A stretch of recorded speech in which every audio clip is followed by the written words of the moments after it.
अरे नहीं नहीं, आपके बगैर जो है पता नहीं खड़ा भैया। मुंह से आपके दिखाए रास्ते पे चल रहे हैं सब लोग। अरे नहीं नहीं, वो तो हमारे साथ है भाई रविंद्र भाई, हम लोग मोटरसाइकिल में साथ घूमे, पुराने दिन भूल गए क्या?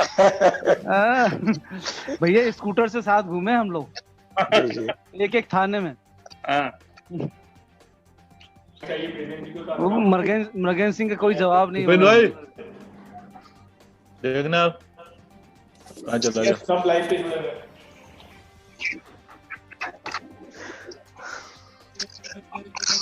भाई सैनिटाइजर है क्या? आवाज आ रही है? हेलो हेलो, भाई चला गया, आवाज तो आ रही है। आवाज आ रही है भाई? अरे हरीश भाई बताइए यार। अपन कट जाएंगे। आ रही है आवाज? हाँ काट दो। अरे हरीश भाई बताइए यार। थैंक यू, आवाज आ रही है? आ रही चलो ठीक है, चलो देख लिया क्या? टीवी का असर है, टीवी का असर है, इलेक्ट्रॉनिक मीडिया का असर है, ये इलेक्ट्रॉनिक मीडिया का असर। अरे मेरी आवाज आ रही है आप लोगों को? आ रही है, आपकी आवाज आ रही है। आ रही है।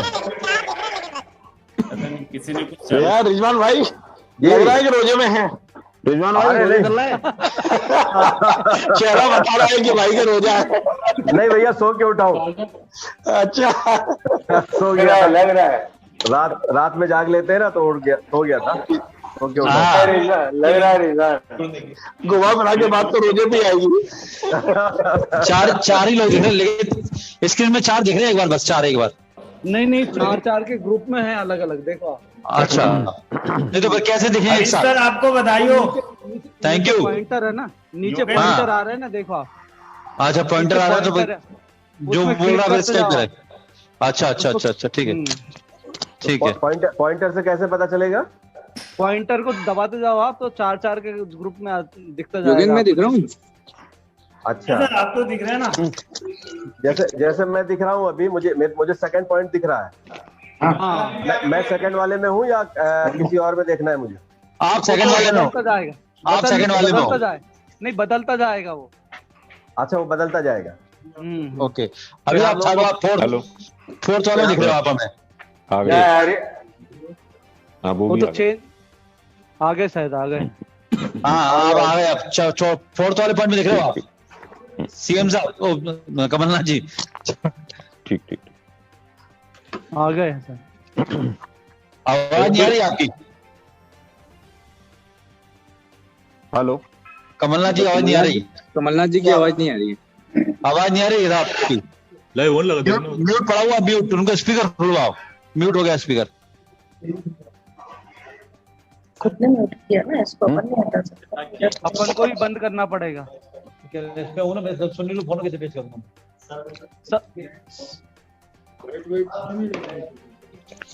क्या दीप्ति? जी सर। क्या हाल चाल है? बढ़िया हूँ सर, आप कैसे हैं? एकदम ठीक। अभी तो इतने दिनों से सबकी व्हाट्सएप पोस्ट ही मिल रही है। क्या के दर्शन हुए? अच्छा मेरी आवाज आ रही है? आ रही। किस पे फोन जुड़ना है? पीसी पे? अरे तो चल तो रही है, अब चालू हो गया ना, शुरू हो गई ना, शुरू हो गई, कनेक्ट हो गया। ये सबके म्यूट करना पड़ेंगे। बात करो, बात करो। कैसे करेंगे भैया? इसका संचालक कौन है भाई? मेरी आवाज आ रही है? कमलनाथ जी का माइक बंद है ना, इसलिए आवाज नहीं आ रही है। म्यूट है उनके पार्ट से अभी। उनका ऑडियो म्यूट है। ऑडियो म्यूट कर रखा है, अपन को म्यूट करना पड़ेगा, उनका चालू होगा था। अरे अपन तो खुद को ही म्यूट कर लेंगे। अभी तो म्यूट ही है अपन। ऊपर नीचे करना। और मैं उसी में बैठा हूँ प्रेस में। वो तो फ्रेंड देख लो, क्या ना यूट्यूब लिंक देख लो, अभी आएगी। लिंक देख लो। क्या हाल है मौलाना? बढ़िया हो भैया, आप कैसे हैं? सुबह विधि को खिला रहे थे फेसबुक पे। अरे उसकी एक्सरसाइज हो रही है, पर आपकी नहीं हो रही, आपकी सेहत उतनी है। जी रविंद्र भाई जी। हाँ आप पूर्व मुख्यमंत्री जी के बगल में बैठे हो बिल्कुल। अरे भैया उनका घर पास में है, बगल में नहीं रहता। दिख रहे हो, और अपने टोपी वाले बाबा भी दिख रहे हैं मुझे। ऐसा पूछ लो, मैं दिख रही हूँ। अगेन सर बड़े चुप बैठे हैं, पता नहीं क्यों। म्यूट क्या बोले? क्यों मगन सर आप बड़े चुप बैठे हैं? मौला ये हटा दे, अब जरूरत नहीं है इसकी। मौला हटा दे, अब जरूरत नहीं है इसकी। नहीं मैं ऑफिस में हूँ, ऑफिस में मेरे साथ और भी लोग हैं। अच्छा अच्छा अच्छा मैं तो घर पे हूँ इसलिए कोई दिक्कत नहीं है।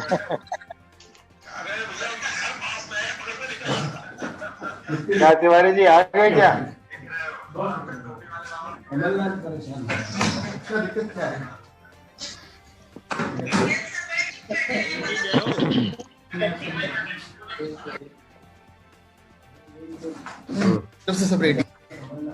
मेरी आवाज आ हो गया कनेक्ट? जी मैडम, आपकी आवाज आ रही है? इधर से खोल लो, इधर नहीं खोला। मुझे जी बात पूछ। इसको खोल लो। कंप्यूटर के ऑडियो से उसमें दिखाई दे रही? बिल्कुल आप दिखाई दे रही हैं। हाँ देख सकते। जी शुक्रिया। कह रही हैं और आपकी आवाज भी मिल रही है। क्या कह रही हैं आप दीप्ति जी? दिखाई भी दे रही हैं और सुनाई भी दे रही हैं। मैं दिख रहा हूँ कि नहीं दिख रहा हूँ यार? दोनों। सुजान भाई आपके पीछे माता जी भी दिख रही हैं। आशीर्वाद, उनका आशीर्वाद बना हुआ है। जी जी जी झंडा भी दिख रहा है। आ गए कमलनाथ जी, नमस्कार। नमस्कार, आवाज आ रही है मेरी? जी बिल्कुल आ रही है। मैं तैयार बैठा हूँ, आप सब तैयार हैं? हम भी तैयार हैं साहब। तैयार। मैंने म्यूट ऑल किया, सर का अनम्यूट कर दीजिए। सर का नहीं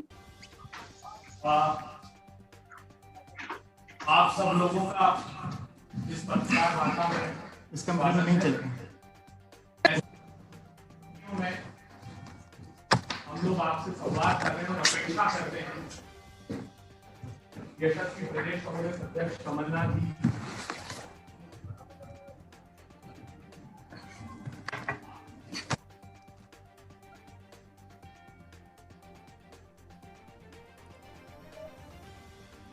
सर कमलनाथ जी का म्यूट है, उनका अनम्यूट कराइए। कमलनाथ जी म्यूट है, ये बताओ। कमलनाथ जी का म्यूट किया हुआ, उनका। चलिए, मेरी आवाज आ रही है? आ रही है। मिल रही है सर, मिल रही है। आ रही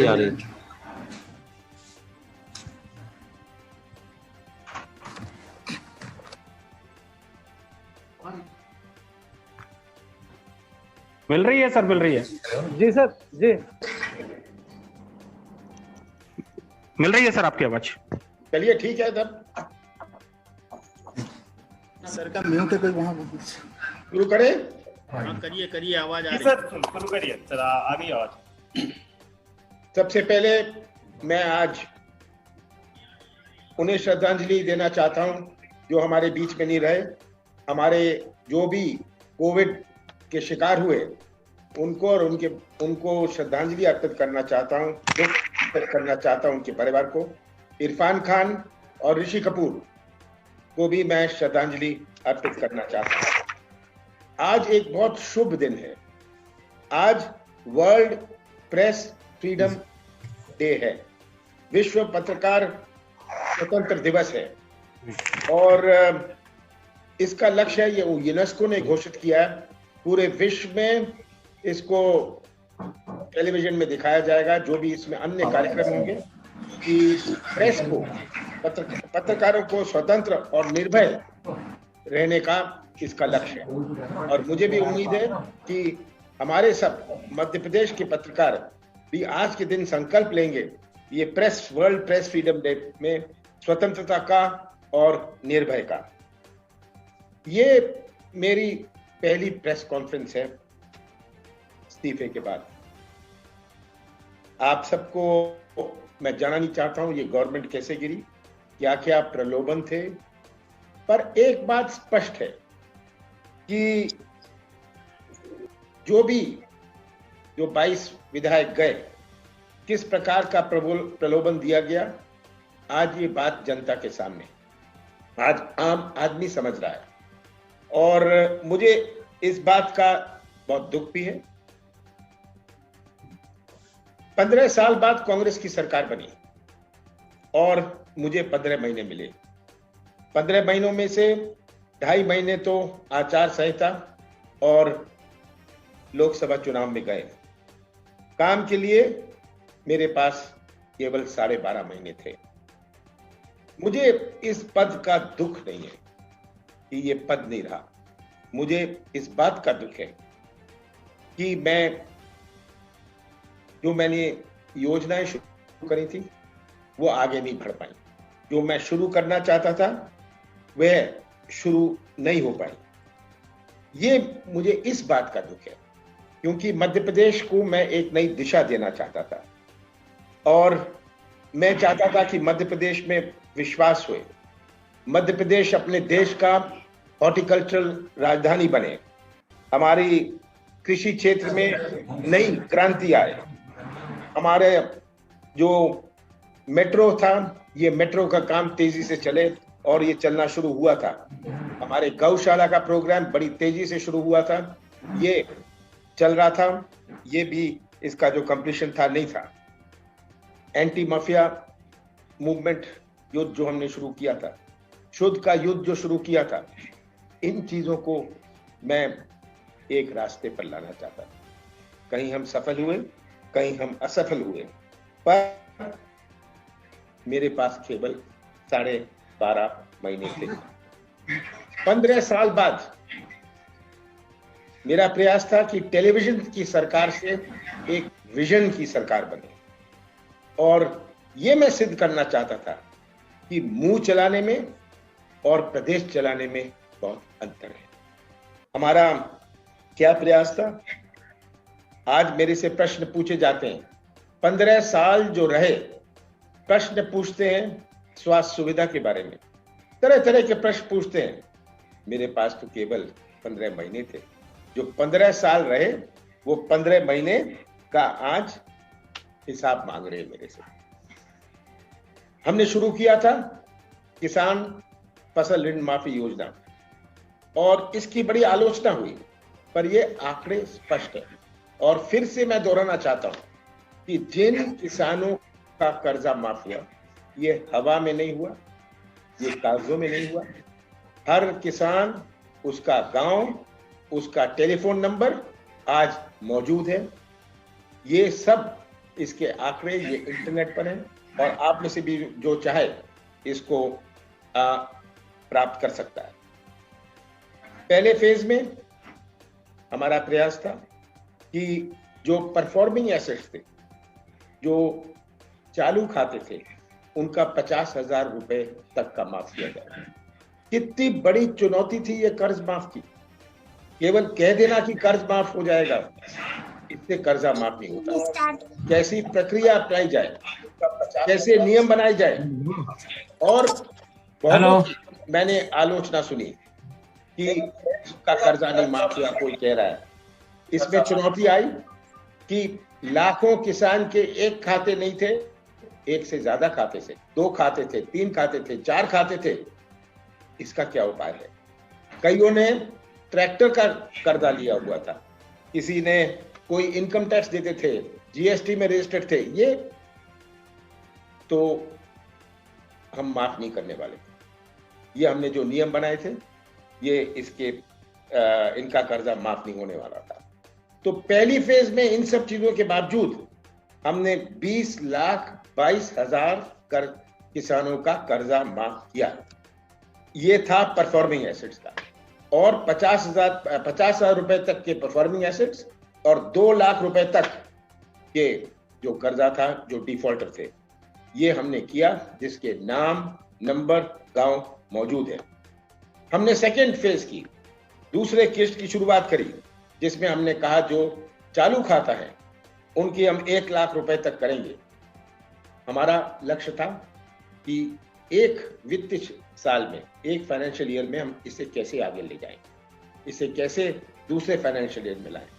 क्योंकि जब मैंने सरकार संभाली थी, भारतीय जनता पार्टी ने खुद कहा था कि तिजोरी खाली है, किस प्रकार से साधन, किस प्रकार से रिसोर्सेज उपलब्ध किए जाएं, ये बहुत बड़ी चुनौती थी। तो दूसरे किस्त में हमने 1 लाख रुपए तक के जो बच गए थे, जिनके 2 खाते थे, जो किसी ना किसी जिन्होंने अप्लाई नहीं किया था, जो भी कुछ नुक्स था उनका, और हमने परफॉर्मिंग एसेट्स जो चालू खाते थे 1 लाख रुपए तक का किया। इसमें 7 लाख किसानों के ऑर्डर इशू हुए, और जब तक मैंने इस्तीफा नहीं दिया 7 लाख किसानों के ऑर्डर इशू हो गए थे। इसका मतलब पहले फेज में 20,22,000 किसान, दूसरे फेज में 7 लाख किसान के ऑर्डर इशू हो गए थे। इसमें से कुछ बटे, कुछ नहीं बटे, क्योंकि कोविड आ गया। तीसरा फेज हम शुरू करने वाले थे 1 जून में, जहां जिनका जो डिफॉल्टर थे उनका पूरा कर्जा माफ हो गया था, पर जिनके चालू खाते थे 2 लाख रुपए तक का कर्जा माफ होता, और इसमें 6 लाख किसानों का कर्जा और माफ होता। मुझे दुख है इस बात का कि हम ये पूरा नहीं कर पाए, पर हमारा संकल्प था और हमने ये घोषणा करी थी कि ये हो गया है और ये होने जा रहा है। और मैं उम्मीद करता हूं कि आज की मौजूदा सरकार हमारे किसानों के जो बचे हैं उन सब का कर्जा माफ करेगी। जो हमने अपने तीसरे किस्त में कहा था, 3rd फेज में कहा था, जिन किसानों का, उन किसानों का भी कर्जा 1 जून से माफ करना शुरू करेगी, जिसमें 6 लाख किसान मौजूद हैं। हमने ये घोषणा करी थी कि 1 अप्रैल से 160 रुपए क्विंटल हम गेहूं का देंगे जो रजिस्टर्ड फार्मर्स हैं। इसमें 11,75,000 किसानों को लाभ होगा। मैं उम्मीद करता हूं और निवेदन करता हूं आज की मौजूदा सरकार को कि इसकी पूर्ति ये करे। ये किसानों की क्रय शक्ति, ये किसानों की अर्थव्यवस्था में सुधार लाएगा। हमने घोषणा करी थी डीए की, 17% डीए हम 1 अप्रैल से देंगे, और ये हमने 16 मार्च को ऑर्डर इशू किया था। इसकी कहानी तो आप जानते हैं, आज इसे रोक दिया गया है। आज हमारी सब्जी की फसल नष्ट हुई। महीने भर पहले हमारे जो निमाड़ मालवा में सब्जी है जो देश भर में जाती है, हमारे जो अन्य जिले हैं जहां देश भर में हमारी सब्जी जाती है, ये सब्जी नष्ट हुई कोविड के कारण। और इन किसानों की जिनकी फसल नष्ट हुई है, जिनकी एक फसल जो मेकअप नहीं हो सकती, ये प्रोडक्शन नहीं है, ये फसल है जो कभी मेकअप नहीं हो सकती, जिन किसानों का लागत भी वो नहीं आ पाया, इन किसानों का क्या होगा। अब गेहूं की खरीदी शुरू हुई, और मुझे दुख इस बात का है कि अभी केवल 33% गेहूं की खरीदी हुई है, और इसमें से भी जो बैंक का कर्जा था उनका, जो बाकी कर्जा था, वो उनसे वसूला जा रहा है। कोविड की बात में आए, ये आपने, मैं सोचता हूं आपको जानकारी दे दी गई है कि कोविड की हमने क्या क्या कार्रवाई शुरू करी। मैं इसको दोहराना चाहता हूं कि हमने 28 जनवरी से शुरू करी थी। आज शिवराज सिंह लंबी चौड़ी बातें कर रहे हैं, आलोचना कर रहे हैं। मैं तो पूछना चाहता हूं शिवराज सिंह जी से कि शिवराज जी, आप तो मजाक उड़ाते थे। आपने टेलीविजन में कहा था ये क्या कोविड फोविड है, ये तो एक बहाना है, ये तो एक मजाक है। कितना मजाक उड़ाया था शिवराज सिंह जी ने। हमने 28 जनवरी को शुरू करी थी। 31 जनवरी को हमने सब कलेक्टर्स को सूचित किया था कि इंस्ट्रक्शन शुरू करें, जब ये विश्व में भी एक पैंडेमिक नहीं घोषित हुआ था। 1 फरवरी को हमने गवर्नमेंट ऑफ इंडिया को रिक्वेस्ट करी थी कि virus research diagnostic laboratory of AIIMS को टेस्टिंग लेबोरेटरी बनाया जाए। 3 फरवरी को मैंने अखबारों में अपील करी थी और चीफ सेक्रेटरी को कहा था इसकी रिव्यू मीटिंग करें। हमने 4 फरवरी को कॉल सेंटर बनाया था जिसका 104 नंबर घोषित किया था। 12 फरवरी को हमने इंस्ट्रक्शंस इशू करे थे कि आइडेंटिफाइंग, टेस्टिंग एंड सर्वेलेंस के। 23 फरवरी को हमने सब एपिडेमियोलॉजिस्ट को इंस्ट्रक्ट किया था कि अपने जिलों में वो टूर करना शुरू करें। 25 फरवरी को हमने इसमें और कार्रवाई बढ़ाई थी और हमने कहा था कि जो भी पैसेंजर्स आ रहे हैं विदेशों से उनको क्वारंटीन में रखा जाएगा। 7 मार्च को 6 मार्च को आईफा जो होने वाला था, हमें तो पता नहीं था, किसी को नहीं पता था इतना गंभीर हो जाएगा। हमने आगे का सोचते हुए आईफा को कैंसिल किया। 7 मार्च को हमने सब सिविल सर्जन को एम्पावर किया कि वो डिस्ट्रिक्ट लेवल में जो एमपी पब्लिक हेल्थ एक्ट है उसके अंतर्गत उसको पावर दी जा रही है। 11 मार्च को हमने और लैब्स को आइडेंटिफाई किया जो कोरोना टेस्ट कर सकते हैं, गवर्नमेंट हॉस्पिटल कौन से कर सकते हैं। मैंने खुद मीटिंग करी 5 और 13 मार्च, और भारतीय जनता पार्टी तो पार्लियामेंट चला रही थी 23 मार्च तक, गवर्नमेंट गिराने का प्रयास कर रही थी, मजाक उड़ा रही थी, ये भारतीय जनता पार्टी कर रही थी। और आज शिवराज जी चिल्ला चिल्ला के कहते हैं कि हमने क्या किया।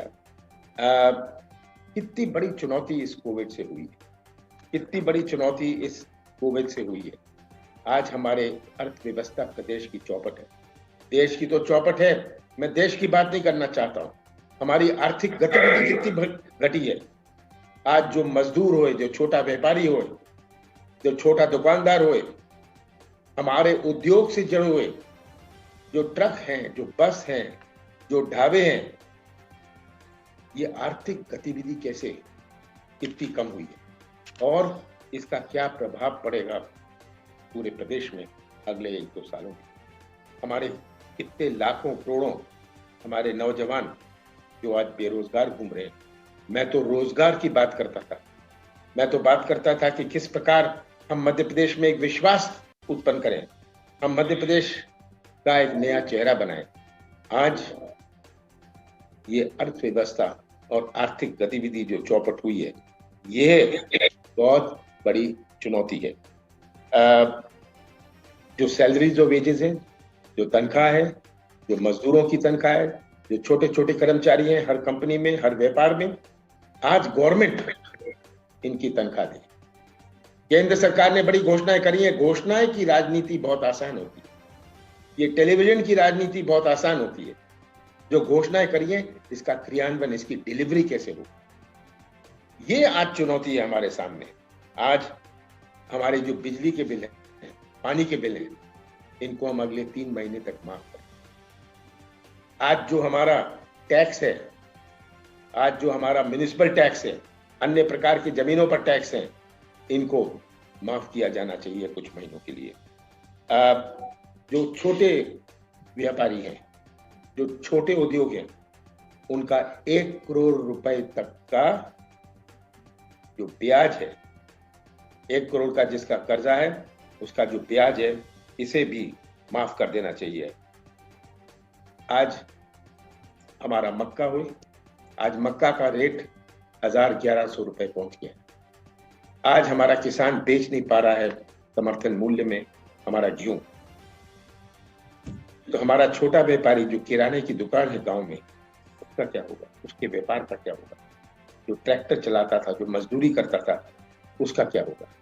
ये आज चुनौतियां हमारे सामने। और मैंने तो अखबारों में पढ़ा कि राशन शॉप में राशन नहीं है, पर शराब की दुकानें खुलने वाली। राशन की दुकानें नहीं चल पाएंगी, पर शराब की दुकानें जरूर चल पाएंगी। ये आज मैंने अखबारों में पढ़ा है। मुझे इसकी बड़ी चिंता है, मध्य प्रदेश के आगे आने वाली पीढ़ियों की बड़ी चिंता है। हमारे बुजुर्गों ने तो बुरा समय देखा है, युद्ध देखा है, उन्होंने सब चीजों से मुकाबला किया है और हमारे बुजुर्ग, हमारे समाज ने उसे जीता है। पर आगे आने वाली पीढ़ी, आज का नौजवान, आज आपने देखा टेलीविजन पर, आपने फोटो देखी, किस प्रकार के बच्चे 18, 19, 20 साल के मजदूर विभिन्न प्रदेश से आज भटकते हुए वापस आ रहे हैं। आज इन मजदूरों, जो माइग्रेंट लेबर है, हमारी लेबर पूरे देश भर में है, कोई व्यवस्था नहीं। 24 मार्च को ये घोषित किया था, आज तक इसकी ये हो जाएगा, बस चल जाएगी, रेल चल जाएगी, पर जो की भूमि पर अतिक्रमण कर निर्माण कार्य करने वाले मैं खत्म कर लूं, आप इसमें बोलना चाहते हैं। कलेक्टर ने इसके लिए सभी एसडीएम और तहसीलदार को निर्देश दिया। अपना माइक म्यूट कर लें बाकी के सभी लोग प्लीज। राज ने बताया कि मैं खत्म कर लूं या आप बोलना चाहते हैं? कोई नहीं सर, ये बीच में और कोई डिस्टर्बेंस है, भूमि के मैं सभी से रिक्वेस्ट करता हूँ अपने अपने माइक जो है स्क्रीन पर वो म्यूट कर लें, कुछ आवाज उधर से ट्रांसफर हो रही है प्लीज। ठीक हो गया। Thank you. तो अब मैं ये बड़े संक्षेप में ये बैकग्राउंड बताना चाहता था कि क्या आज स्थिति है और मोटा मोटी तौर पर किस प्रकार हमारा प्रयास था। इस प्रकार मेरा 12.5 महीने के कार्यकाल, 15 महीनों का कार्यकाल जिसमें 12.5 महीने मिले, उसमें मेरा क्या प्रयास रहा। प्रदेश की जनता गवाह कि हमारी नीति और नियत क्या थी, और मुझे विश्वास है ये हम पर आगे आने वाले समय पर जैसे पहले भरोसा किया है फिर से भरोसा करें। पत्रकार मित्रों, मैं आप लोगों के प्रश्न बारी बारी से लूंगा। मैं सबसे रिक्वेस्ट करता हूं जिसका नाम मैं लूंगा वो अपना माइक ऑन करे, बाकी अपने म्यूट कर ले, नहीं तो डिस्टर्बेंस होगा।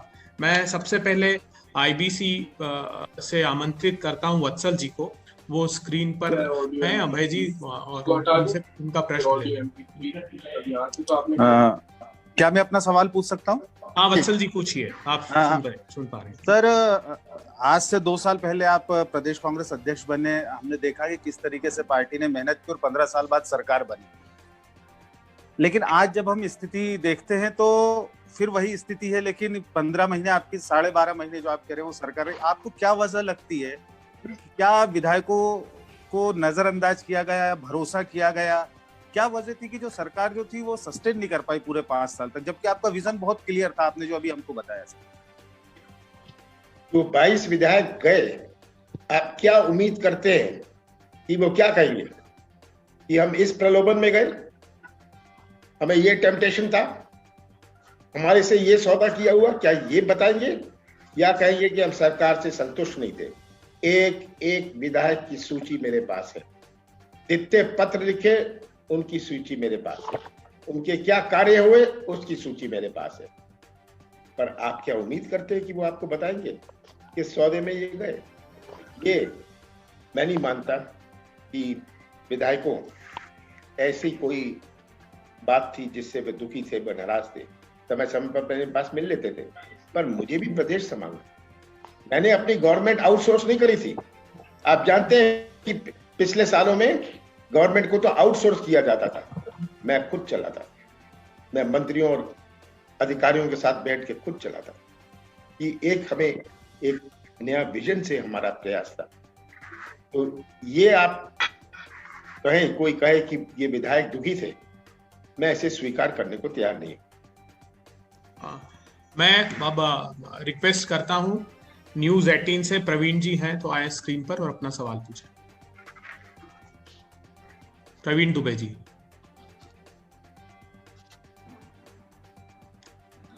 प्रवीण जी हैं? सुन पा रहे हैं क्या अभय जी आप? हूं मैं। हाँ सुन पा रहे हैं, क्लियरली सुन पा रहे हैं। पूछिए आपका सवाल। मेरा सवाल कमलनाथ जी केवल ये है कि ये कोविड को लेकर जो गवर्नमेंट कर रही है, जितनी भी काम अभी तक उसने किए, इसे आप ठीक मानते हैं, गलत मानते हैं? आपके हिसाब से कहाँ चूक कर रही है गवर्नमेंट? और दूसरा यह कि यदि सरकार आपकी होती तो इस महामारी से निपटने के लिए आपके स्टेप क्या होते? सबसे पहले तो मैं कहना चाहता हूं कि शिवराज जी ने 23 मार्च को कहा कि कोई टेस्टिंग नहीं हुई। या तो उनको जानकारी नहीं, या तो ये बात बिल्कुल झूठ है। पहला टेस्ट 19 मार्च को निर्थ में हो गया था। आज जो डिले हुआ है टेस्टिंग में, आज कैसी टेस्टिंग हो रही है? टेस्टिंग रिजल्ट 10 दिन बाद होता है। 10 दिन में जिसको कोरोना नहीं होता उसको अस्पताल में हो जाता है, जिसको कोरोना हो गया होता है उसकी मृत्यु हो जाती है। तो ऐसा प्रबंध करना था कि हमारे पास ventilator, kits, PPE, test kit सब उपलब्ध होते। मैं तो एक साफ प्रश्न पूछता हूं इस गवर्नमेंट से, ये घोषित करें कि कितनी प्रोक्योरमेंट हुई है 24 मार्च से लेके आज तक, वेंटिलेटर की, किट्स की, पीपीई की, टेस्ट किट की, उन्होंने उपलब्ध कराई है। आज कौन से हमारे ग्रामीण क्षेत्र में, कौन से हमारे कस्बों में टेस्टिंग हो रही है? ये टेस्टिंग जो है इसको भी दबाया जा रहा है, ये टेस्टिंग दबाया जा रहा है। कोई टेस्ट मत करो तो कोई कोरोना नहीं, ये इनका प्रयास है। तो आज भोपाल, इंदौर, जबलपुर, बड़े बड़े शहर ले ले और गिने चुने जिलों के मुख्यालय ले ले, वहां कुछ जो फंस गया, जो बीमार हो गया, उसकी टेस्टिंग करा ली। पर कौन सी व्यवस्थित टेस्टिंग सब जिलों में हो रही है, कस्बों में हो रही है, ब्लॉक में हो रही है। ये करना बहुत आवश्यक है, क्योंकि कोविड जिस तरह फैलता है ये साधारण नहीं है, ये साधारण फ्लू नहीं है। तो ये कितनी कमी रही है। और अगर हम गवर्नमेंट में होते, जो आपका प्रश्न है, सबसे पहले हमारा प्रयास रहता कि जो वेंटिलेटर है, किट्स हैं, पीपीईज हैं, टेस्टिंग किट्स हैं, हम इसे खरीदते, हम इसे उपलब्ध करते और उनको उपलब्ध करके जिले जिले में डालते।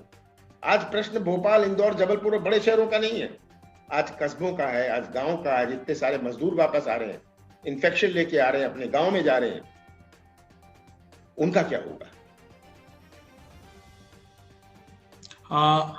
मैं अब आग्रह करता हूं इंडिया न्यूज से दीप्ति चौरसिया जी अगर हैं तो वे अपना प्रश्न करें। दीप्ति चौरसिया जी, दीप्ति जी आपका माइक अनम्यूट कीजिए।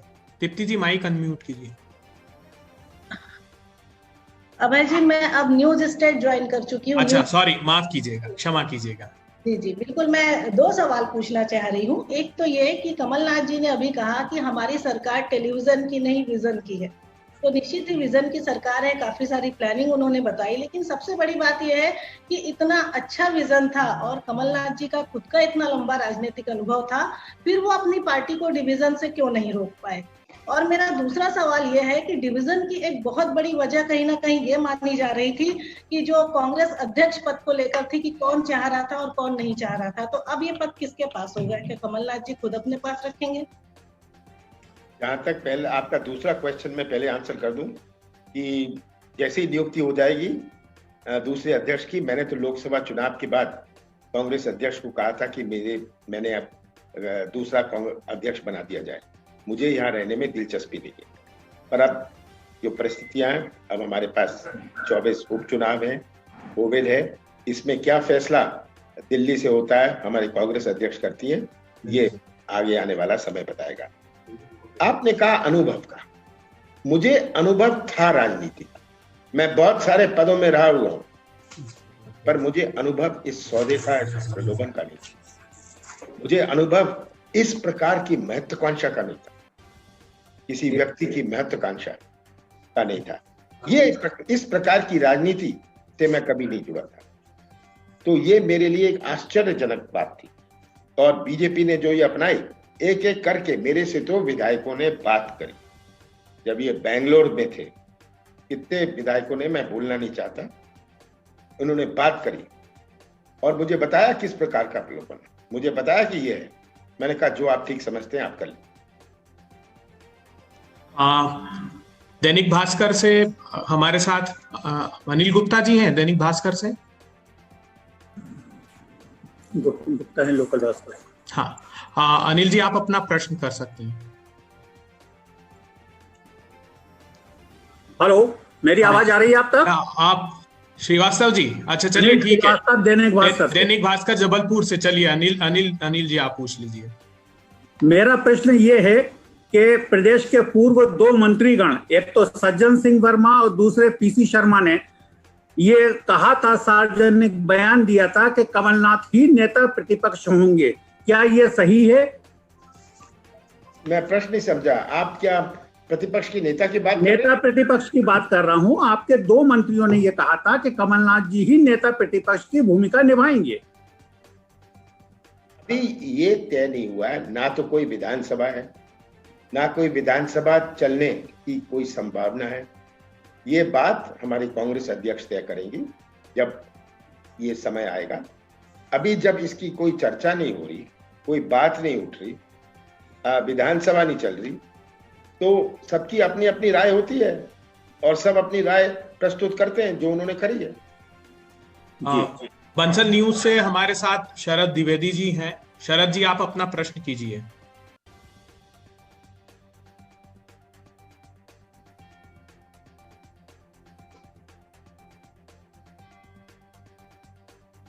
शरद जी हैं हमारे साथ?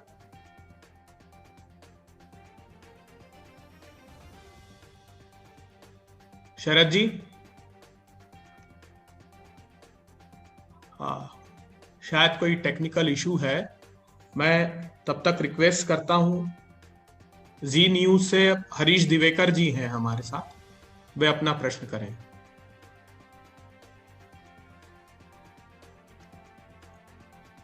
आवाज आ रही है मेरी? हाँ आ रही है, हरीश जी आ रही है।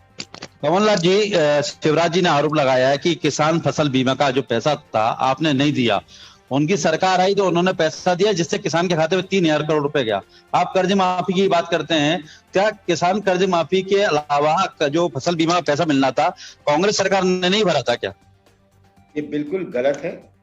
17-18 का जो पैसा इन्होंने नहीं भरा था वो उन्होंने भरा है। ये तो देखिए, इसमें मेरी बात या शिवराज जी की बात का कोई मतलब नहीं है। आप तो इसे आरटीआई में आंकड़े मंगा सकते हैं, ये फैक्ट्स मंगा सकते हैं हमारे वित्त विभाग से, हमारे कृषि विभाग से। तो आज ये कुछ भी बोल दो, कुछ भी कह दो, ये जो बोलने की राजनीति है, मुंह चलाने की राजनीति है, इससे ही सबको आप गुमराह करते रहो।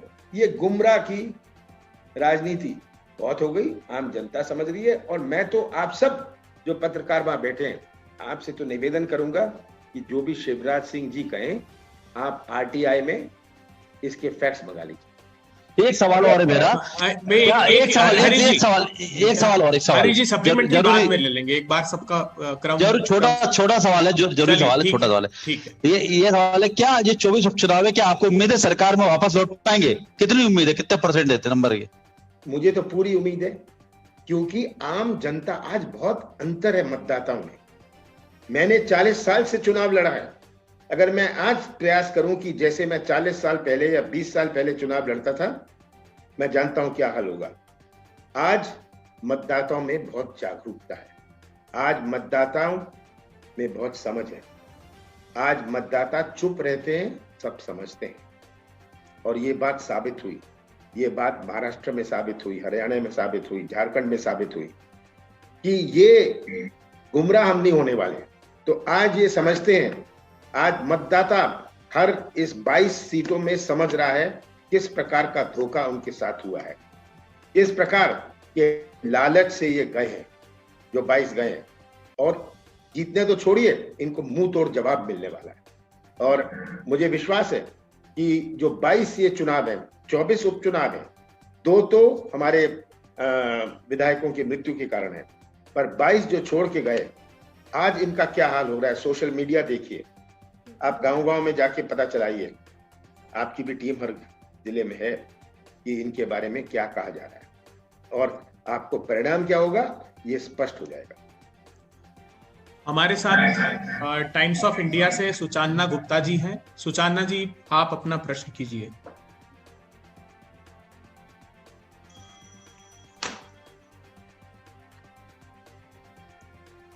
सुचान्ना जी हैं हमारे साथ?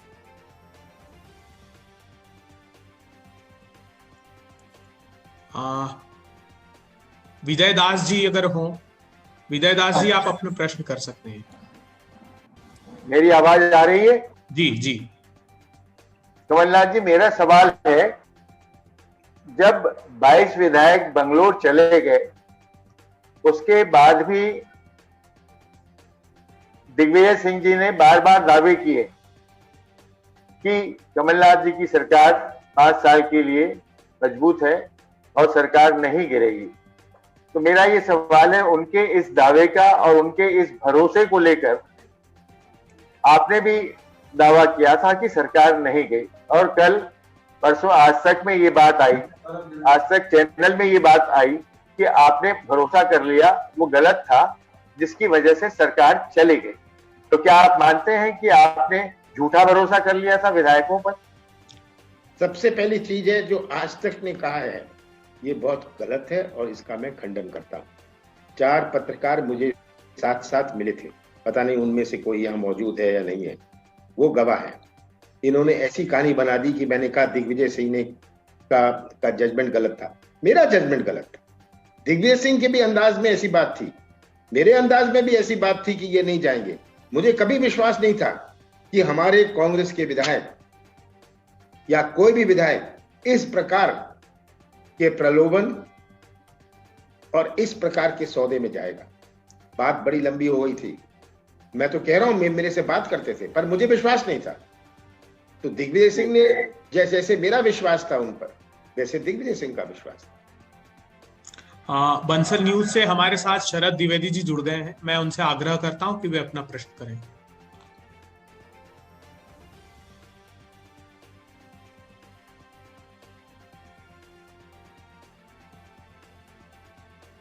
शरद जी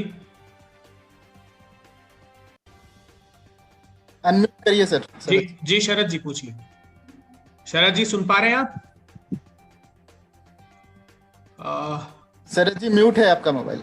शरद जी आप मोबाइल म्यूट है आपका ऑन कीजिए स्क्रीन पर जाकर। शरद जी पूछिए।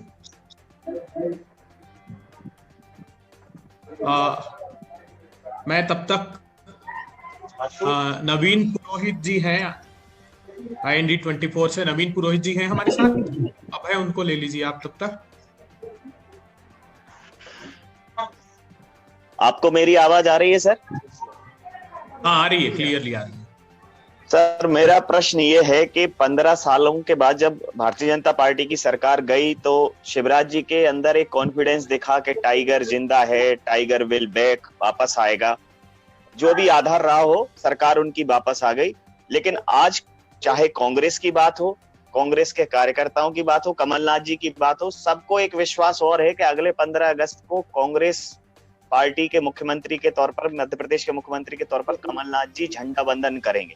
तो इस विश्वास का क्या आधार है? मैं माननीय पूर्व मुख्यमंत्री जी से ये पूछना चाहता हूँ। मुझे पूरा विश्वास है कि जब ये 22 सीटों में 24 सीटों में उपचुनाव होगा, कोविड बीच में आ गया, नहीं तो ये चुनाव 2-3 महीने में हो जाएगा। ये चुनाव जैसे ही होते हैं इसके बाद स्पष्ट हो जाएगा कि मध्य प्रदेश की जनता क्या चाहती है, क्या आंकड़े हैं।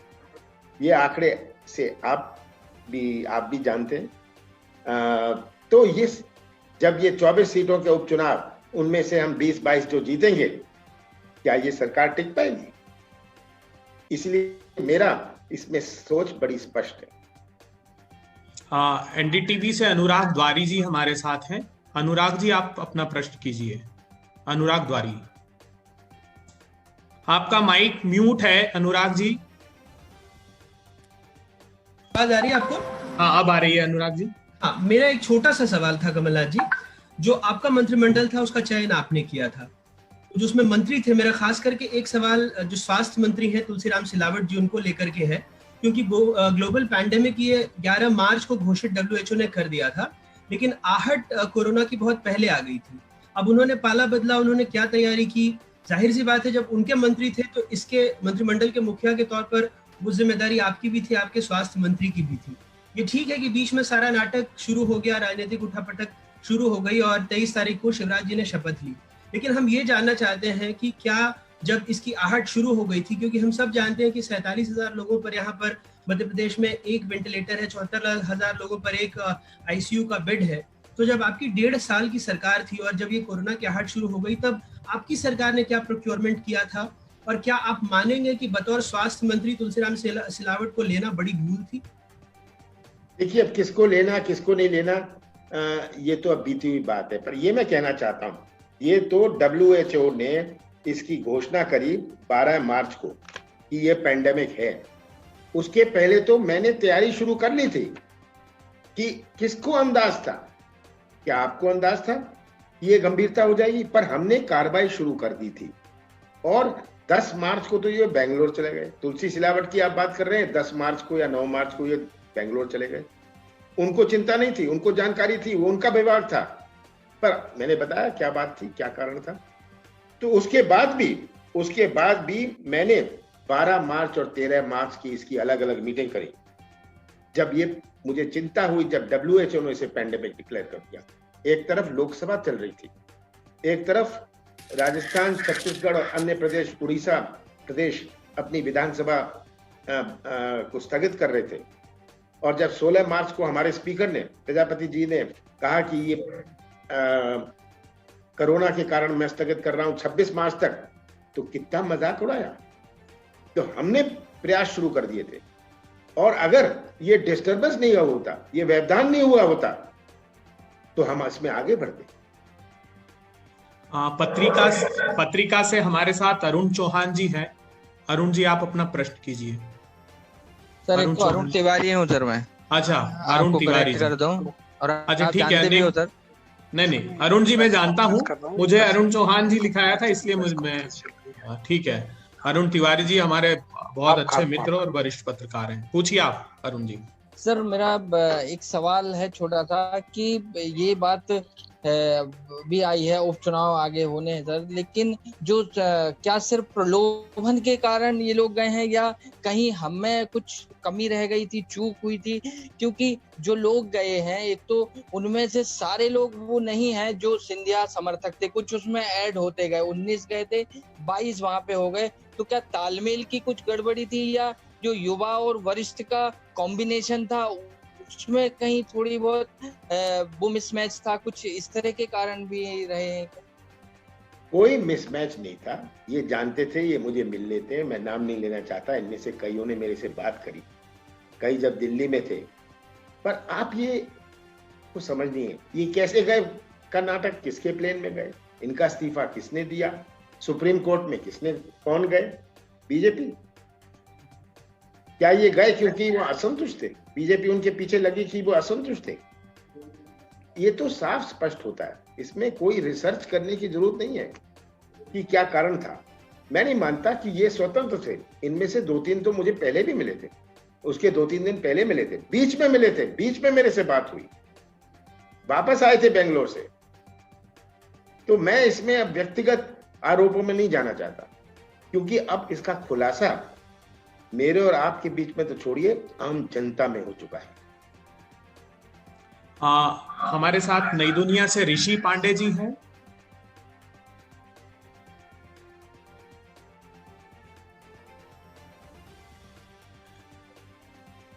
नई दुनिया से हमारे साथ ऋषि जी हैं। रविंद्र कैलासिया जी अगर हो नई दुनिया से तो मैं आग्रह करता हूं। बोल रहा हूँ। हाँ, जी आप प्रश्न कीजिए आपका। सर, मैं ये मेरा एक सवाल था, ये सरकार गिरने के बाद अब उसका ठीकरा जो फोड़ने की तैयारी है तो चल रही है, तो इसमें जो है आपके और दिग्विजय सिंह के संबंध भी अभी बताए जा रहे हैं। कल परसों में जो जिस तरह की बातें सामने आई थी कि दूरियां बढ़ गई हैं, तो अब नई टीम में आपकी नई पारी शुरू कर, अब जो नई टीम आएगी आपकी नई पारी शुरू करेंगे, तो उस टीम में कौन होगा? दिग्विजय सिंह के दिग्विजय सिंह से जैसे संबंध आए हैं आपके, तो आप नई टीम बनाएंगे क्या? आप अपनी नई टीम तैयार करेंगे कैसे? मेरे पास पूरी टीम है। दिग्विजय सिंह से जैसे पहले संबंध थे वैसे आज संबंध, और वैसे ही रहेंगे। जो टीम है हम सब मिलके करेंगे। मुझे कोई नई टीम बनाने की आवश्यकता नहीं है। मुझे अपने सब साथियों के ऊपर पूरा विश्वास है। हम सब मिलके इस उपचुनाव में उतरेंगे।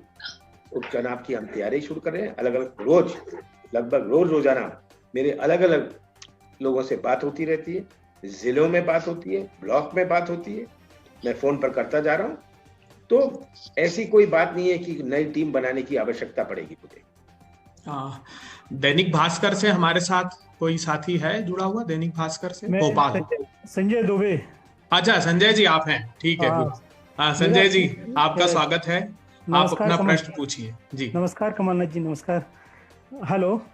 हाँ संजय जी पूछिए। सर, मेरा ये प्रश्न है कि अभी जो नया बदलाव हुआ है संगठन में और मुकुल वासनिक जी के लिए लाया गया है, तो क्या बाबरिया जी पहले काम ठीक नहीं कर पा रहे थे क्या? नहीं, आप जानते हैं और सब जानते हैं कि वो बीमार हो गए थे, वो ज्यादा दौरा नहीं कर पा रहे थे।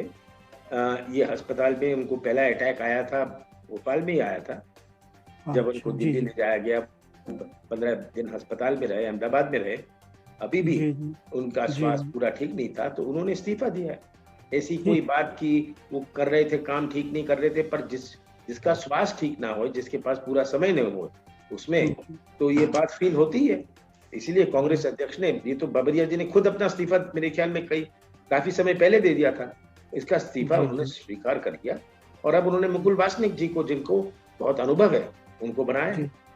एक मेरा एक दूसरा क्वेश्चन है, एक छोटा सा, कि जो आपकी ग्वालियर चंबल की 16 सीटें हैं, वो अनुसूचित जनजाति बहुल, वहाँ पे बहुत बड़ा वोट बैंक है, तो क्या रणनीति रहेगी राज्यसभा में? जो आपके 2 उम्मीदवार हैं उसमें फूल सिंह बोरैया हैं एक जीतू को। मुझे पूरी उम्मीद है। ग्वालियर संभाग में 16 सीटें हैं, जिसमें से एक तो रेगुलर उपचुनाव है और 15 सीटें हैं जिन्होंने इस्तीफा दे दिया। तो इसमें मैं सोचता हूं सब, जैसे मैंने कहा, पूरा खुलासा आम जनता के सामने हो गया है और जितनी भी स्पष्टीकरण दे दें। आज भारतीय जनता पार्टी के वहां के स्थानीय नेता जो भारतीय जनता पार्टी का झंडा लिए 20, 30, 40 साल से खड़े थे, उनका भविष्य कहां जाएगा? वो क्या कितनी लगन से वो काम करेंगे और उनसे कैसी उम्मीद करनी चाहिए, तो ये आज सबसे बड़ी बात है। मुझे कोई चिंता नहीं है उपचुनाव के बारे में। मैं मनोज शर्मा जी अगर हो न्यूज 18 से हमारे, मनोज शर्मा जी हैं? मनोज शर्मा जी हो तो जी मनोज जी। आवाज आ रही है? हाँ अब आ रही मनोज जी। जी, मेरा सवाल है कि सर, ये पहले पूरे समय जब पूरी राजनीतिक जो उथल पुथल चल रही थी, तब आप भी कहते थे कि बीजेपी के बहुत लोग हमारे संपर्क में हैं, बीजेपी वाले कहते थे कि कांग्रेस के हमारे संपर्क में, लेकिन असली संपर्क उनका सामने आया था। अब आपके संपर्क में कोई बीजेपी वाले हैं क्या?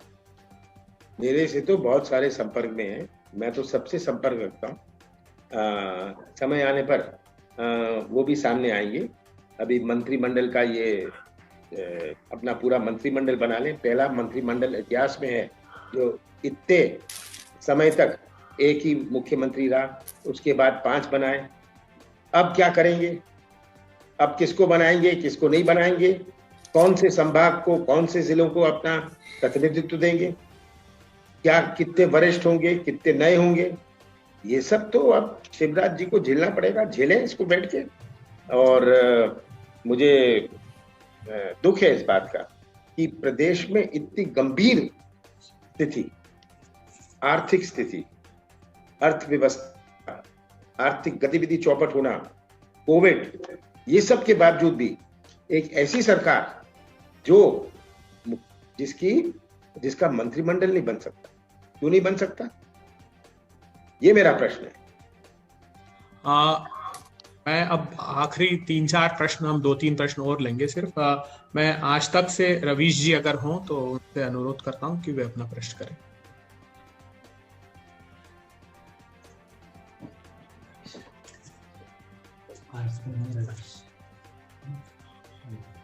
रवीश जी?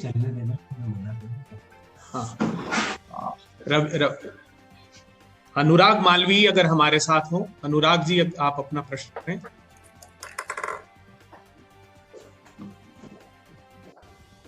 सुन पा रहे हैं सर? हाँ सुन पा रहे हैं। अनुराग जी पूछिए। सर मेरा सवाल यही है कि पिछले कुछ दिनों में हम देख रहे हैं कि जिस तरीके से जो बागी गए हैं, उन सीटों पर बीजेपी के भी कई बड़े चेहरे रहे हैं, पहले भी चुनाव में कई पूर्व मंत्री रहे हैं, तमाम लोग, चाहे ग्वालियर की बात करें, मुरैना की बात करें, गोहद की बात करें। तो ये जो बड़े चेहरे हैं, क्या आपकी तरफ से उनसे कोई संपर्क की कोशिश हुई या उनकी तरफ से आपसे कोई संपर्क की कोशिश हुई है? इसके लिए क्या स्ट्रेटजी है? क्या आप लोगों ने एक लाइन बनाई है? अभी कोई स्ट्रेटेजी अभी नहीं बनी। ये तो बीजेपी के बहुत सारे वरिष्ठ नेता कई जगह के मेरे से संपर्क में रहते हैं, पुराना संबंध है, पुरानी जान पहचानी है, कईयों की नहीं है। तो ये तो आगे आने वाला समय होगा, ये मैं बैठ के टेलीविजन में बताऊंगा। TV9 भारतवर्ष से मकरन जी अगर हमारे साथ हो। हेलो, आवाज आ रही है सर? हाँ आ रही है। मकरन जी आप अपना प्रश्न पूछिए। सर नमस्कार, मेरे 2 छोटे छोटे सवाल हैं। एक तो ये कि सेकंड लीडरशिप, जो सेकंड लाइन है, उसको ऊपर लाने के लिए सर क्या स्ट्रेटेजी कांग्रेस करेगी? क्योंकि हाल में युवा कांग्रेस के चुनाव होने से सारी प्रक्रिया हो गई, अचानक से ऊपर से 4 नाम आ गए नेता पुत्रों के और सभी कार्यकर्ता असंतुष्ट हो गए। तो कार्यकर्ताओं में ये जोश भरने में कि उनको आगे मौका मिल सकता है, ये संदेश उनमें कैसे देंगे? और दूसरा सवाल ये है सर कि अगर शरद कौल और नारायण त्रिपाठी उस समय सही थे जब विधानसभा में वो बीजेपी का पक्ष छोड़ के अचानक आपका सपोर्ट कर दिया, तो तब वो सही थे और अब ये 22 गलत थे। तब कांग्रेस ने बहुत उत्साह दिखाया था कि 2 लोग उनके हमारे साथ हो गए। देखिए, 2 लोग की बात छोड़िए, ये 2 लोग आते तो कोई फर्क नहीं पड़ने वाला था, क्योंकि 22 विधायक चले गए थे और उन्होंने यही सोचा, जैसे हमारे बीएसपी के थे और समाजवादी के थे, वो भी जानते थे कि उन तीनों की वोट से कोई फर्क नहीं पड़ने वाला, तो वो स्वतंत्र थे। और कईयों ने मेरे से बात करी थी, ये सोचना कि ये सब चले गए, आगे आने वाले समय में देखिएगा, अभी तो ट्रेलर हुआ है, पूरी पिक्चर की आप इंतजार करिए। अब मैं ये समाप्त करना चाहता हूँ, पर 2 बातें कहना चाहता हूँ। मैं 2 बातें कहना चाहता हूँ कि राजनीति से पहले आज कोविड है, किसान हैं, हमारे छोटे व्यापारी हैं, हमारे मजदूर हैं। सबसे बड़ी चुनौती हमारे सामने पहले थी कृषि क्षेत्र और नौजवानों की। आज हमारे सामने बहुत बड़ी एक नई चुनौती उभर के आई है और जब तक सरकार में इस प्रकार की सोच ना हो कि इसको कैसे, इसका सामना कैसे किया जाए, इसमें कैसे हम राहत पहुंचाएं, हमारा प्रदेश अंधेरे की तरफ घसीटा जा रहा है। मुझे, जैसे मैंने कहा, दुख नहीं है इस पद का, मुझे उस बात का दुख है। मैं दोहराना चाहता हूं कि बहुत सारी चीजें जिसकी शुरुआत करी थी उसका अंत नहीं हो पाया, वो आगे नहीं बढ़ पाई, और बहुत सारी चीजें जो मैं शुरुआत करना चाहता था वो नहीं हो पाई। पर मुझे भी इस पद को छोड़कर कुछ राहत मिली है। पहले 8 दिन का मेरा हफ्ता हुआ करता था, अब 7 दिन का हफ्ता होता है। मुझे इस बात की खुशी है।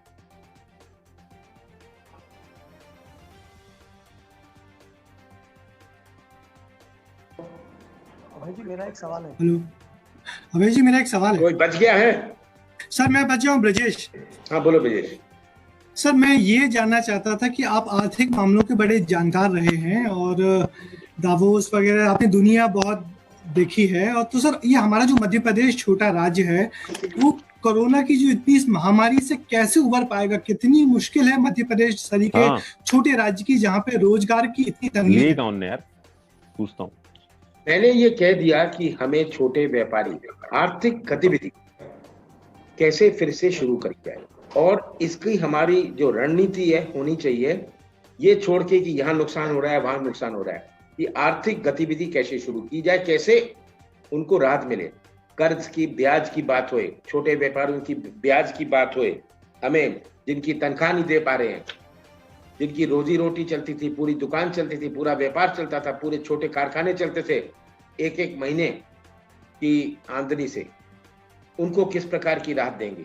ये पूरे विश्व में अमेरिका ने अनाउंस किया है, यूरोप ने अनाउंस किया है, हमें भी करना पड़ेगा।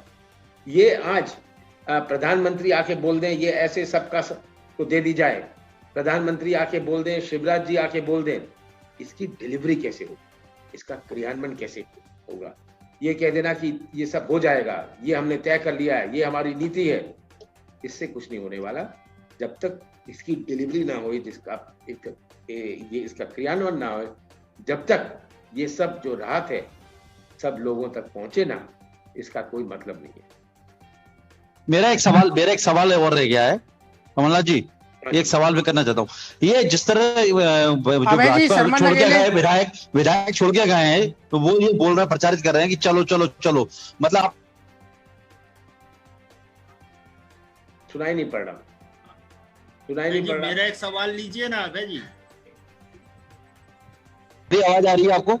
अब आ रही मैं है। वीरेंद्र बोल रहा हूँ। हाँ, जो मैं ये बोलना चाह रहा था, जो 22 विधायक छोड़ के गए वो ये बोल रहे हैं कि आप सुनते नहीं थे, चलो चलो करते थे, तो क्या ये माना जाए अब सरकार में आएंगे तो लोग सुनेंगे? क्यों ये बार बार आरोप लगाया कि आप समय नहीं देते थे मिलने किसी को। मैं तो कह रहा हूँ कि ये क्या कहें कि हम इस सौदे में गए, इस प्रलोभन में गए, उनके पास उपाय क्या है, यही कह रहे ना। यही कहना कि हमें नहीं मिलते थे, हमारा ये काम नहीं होता था। कमलनाथ जी, मैं वीरेंद्र बोल रहा हूँ। मैं एक मिनट, वीरेंद्र जी एक मिनट, गुरेंद्र जी हैं जागरण से हमारे साथ। हेलो, मेरे एक सवाल लीजिए ना। हाँ, देखिए बहुत सारे साथी हैं, मैं जानता हूं, और ये निरंतर हम आगे जारी रखेंगे। इसको ऐसा नहीं है कि आज समाप्त करेंगे, निरंतर होगी। मैं जानता हूं रविंद्र जैन जी, शर्मन नगेले जी, रिजवान जी, काफी सारे साथी छूटे हुए हैं। मैं गुरेंद्र जी अगर हो तो उनसे प्रश्न लेना चाहता हूं, नहीं तो इंडियन एक्सप्रेस से मिलिंद जी आखिरी प्रश्न। जी मैं हूँ। हाँ गुरेंद्र जी पूछिए प्लीज। कमलनाथ जी ने कहा कि हम 20-22 सीटें जीतेंगे, तो वो 2-4 सीटें कौन सी हैं जो बीजेपी को दे रहे हैं? मैं उनको कोई सीट नहीं दे रहा, मैं तो ये अंदाज लगा रहा हूं, क्योंकि जिस तरह के हालात हैं, अगर एक आध फिसल गई बाय चांस, मैं तो एक इस तरह का एक असेसमेंट कर रहा हूं, नहीं तो इनकी हालत 24 सीटों में खस्ता है। अब जाएगी। वीरेंद्र शर्मा जी आखिरी प्रश्न आपका ले लीजिए। जी कमलनाथ जी, मेरी आवाज आ रही है आपको? हाँ वीरेंद्र जी, मेरी आवाज आ रही है? जी आ रही है। वीरेंद्र जी पूछिए आप प्लीज। कमलनाथ जी, शिवराज जी जब सत्ता में आए और लगातार जिस तरह से हम टीवी पे देख रहे हैं, अखबारों में देख रहे हैं कि मजदूरों के हिस्से में पैसा जाने लगा, राशन बंटने लगा, फसल बीमा की राशि मिलने लगी, संबल योजना चालू हो गई, ऐसा लग रहा है कि आपकी सरकार ने कुछ किया ही नहीं था और ये सरकार ने आके एकदम सब चीजें चालू कर दी। देखिए, ये मैं कह रहा हूं, ये तो पब्लिसिटी की राजनीति है।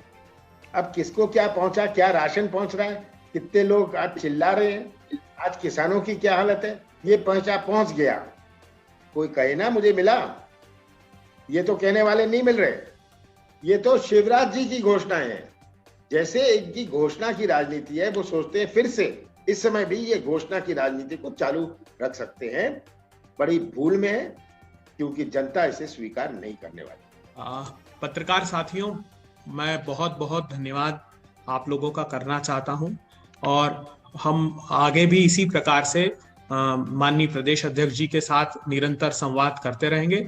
आप लोगों ने इस प्रतिकूल परिस्थिति में समय निकाला, इसके लिए मध्य प्रदेश कांग्रेस की ओर से और कम्युनिकेशन डिपार्टमेंट के जीतू पटवारी जी जो हेड हैं, उनकी ओर से मैं आप लोगों का धन्यवाद अदा करता हूं। मैं भी धन्यवाद देना चाहता हूं सब पत्रकारों का। मैं जानता हूं कि मेरी कम मुलाकात हुई, और जब मैं पद पर था, मुख्यमंत्री की पद पर था, तब भी मेरे आप सबसे बहुत कम मुलाकात होती थी। ये बात सही है, और मैं क्षमा प्रार्थी तो हूं, पर साथ साथ ये भी मैं कहना चाहता हूं कि ये 12.5 महीने जब मैं ऑफिस में बैठा, 15 महीने में से 12.5 महीने, मैंने उस समय 15 साल बाद एक प्रकार की एडमिनिस्ट्रेशन की। 15 साल बाद एक प्रक्रिया थी, हमें किस तरह अपना गवर्नेंस को चेंज करना था, किस प्रकार एक नई दिशा देनी थी। इसमें मेरा बहुत सारा समय गया। मुझे ये शौक नहीं था कि मैं पब्लिसिटी में ज्यादा आऊं, मेरा ये शौक नहीं था कि रोज स्क्रीन में आऊं, रोज घोषणाएं करूं। मैं तो चाहता था जैसे हमारी गौशाला की थी, आज अगर गौशाला बने हैं तो बने हैं, मैं कितने भी आंकड़े दे दूं, पर अगर ये आंकड़े जमीन पर सही नहीं, अगर हमारे किसान फसल ऋण बीमा की जो हुआ है, अगर हुआ है तो हुआ है, मेरी घोषणाओं से कुछ नहीं हो रहा। मैं इस पर विश्वास नहीं रखता था, ये मेरे में कमी है, इस कमी को मैं सुधारने की आवश्यकता है और इसे सुधारने का प्रयास करूंगा। आपके साथ आने वाले समय में और समय बिताने का मैं प्रयास करता रहूंगा। आप भी यहाँ उपस्थित हुए, आज आप सबका बहुत बहुत धन्यवाद।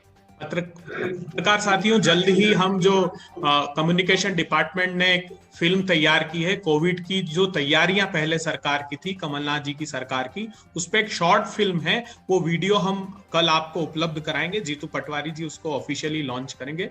आप सब लोगों का बहुत बहुत